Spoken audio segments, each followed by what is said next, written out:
காப்பாற்றி விட போகிறோம். எவ்வளோ சிரமப்பட்டு எத்தனை நாள் கிடக்குன்னு தெரியல. அதை நம்ம காப்பாற்றி விட போகிறோம் பாருங்க.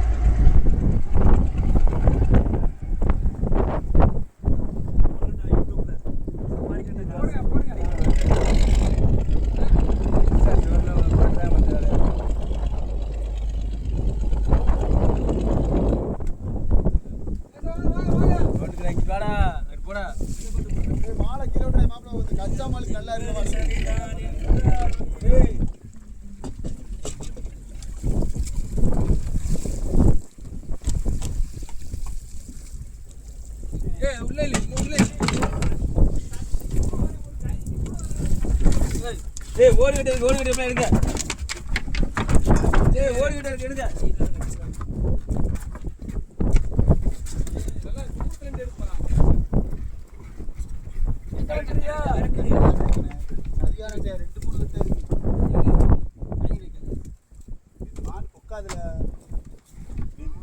நல்லா காட்டுங்க.